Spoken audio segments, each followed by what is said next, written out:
Shabbat Shalom. I'm Rabbi Art Levine. Welcome to 5 Minutes of the Ethical Torah. I haven't counted them to confirm this number, but evidently the Torah has 304,805 letters.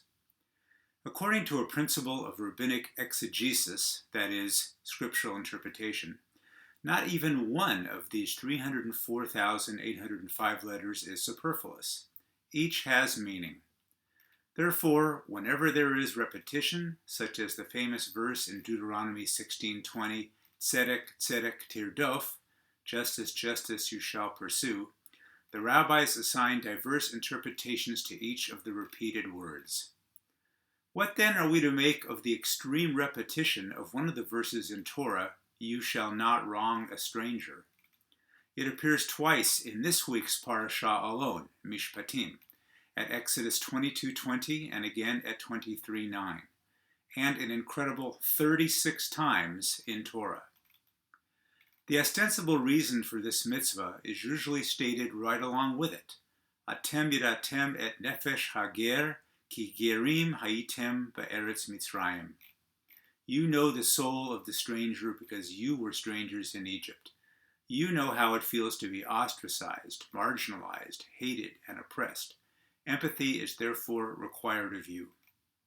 Okay, that explains the reason for the commandment, but it doesn't explain why this admonition is repeated over and over and over 36 times, and some say 46 times. After all, there are many other very important mitzvot that aren't repeated even once in Torah, and others only twice, such as the so-called 10 Commandments. So what's going on with this one?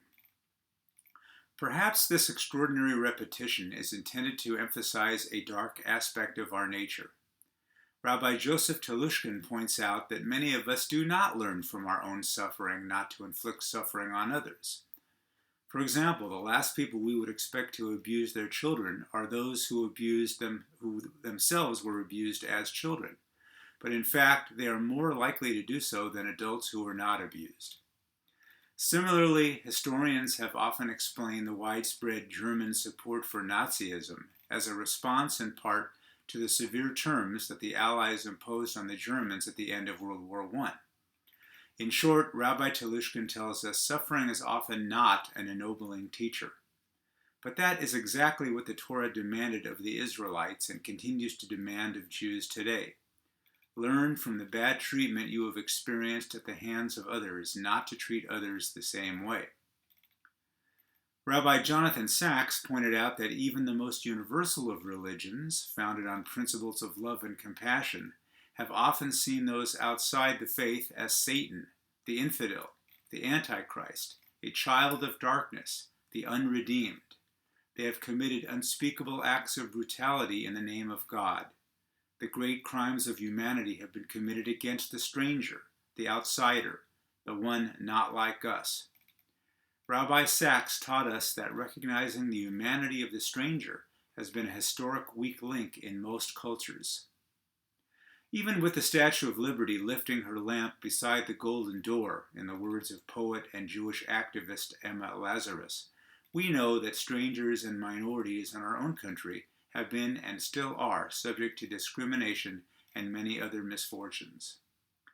And so perhaps the reason that you shall not oppress the stranger is repeated over and over and over in Torah is to emphasize that we must constantly fight to overcome our ingrained bias against and even revulsion of those who are different than we are. To accomplish this, I believe more is required of us than merely refraining from acts of overt oppression. Benign neglect, if neglect can ever actually be benign, is also a form of oppression, especially when we are also commanded to pursue justice, not to just do justice, but to actively pursue it. In our polarized and quarantined society, anyone who does not share our physical or virtual bubble constitutes a stranger. Anyone who does not share our political views is not only a stranger, but is too often regarded as a threat to ourselves, our values, our nation. These attitudes are the seeds of oppression of the stranger. We must demonstrate that, to use the vernacular of our time, strangers' lives matter. What can we do then from within our bubble to obey the Torah's incessant and insistent command not to oppress the stranger, who can be our next-door neighbor? The first step, I believe, is to try harder to understand what others believe and why. We can subscribe to newspapers of different editorial viewpoints, such as, in my community, the Los Angeles Times and the Orange County Register. We can watch television stations and internet websites of differing political orientations, such as both CNN and Fox News. We can train ourselves, force ourselves if necessary, to listen to earnest, knowledgeable spokespersons of other views. We can discuss religion with friends and followers of other faiths. We can join groups that advocate for minorities or the poor, and we can give money to worthy charities that do so. We cannot stand idly by or simply sit at our computers, but object to discriminatory, hateful, and xenophobic comments whenever we read or hear them. The Torah also obligates us not to listen to lashon hara, evil speech, or to accept it when we do hear or read it. And of course, when we personally encounter a stranger or hear of strangers in our community who need help, we are obligated to provide or arrange for that help. That "you shall not oppress the stranger" is stated 36 times in the Torah should make this mitzvah a continuous priority in our lives. Doing so will not only help us to do the right and the good, but to inspire others to do likewise. For more information on this and other Jewish ethical topics, I invite you to visit theethicaltorah.com. Shabbat Shalom, and thanks for watching.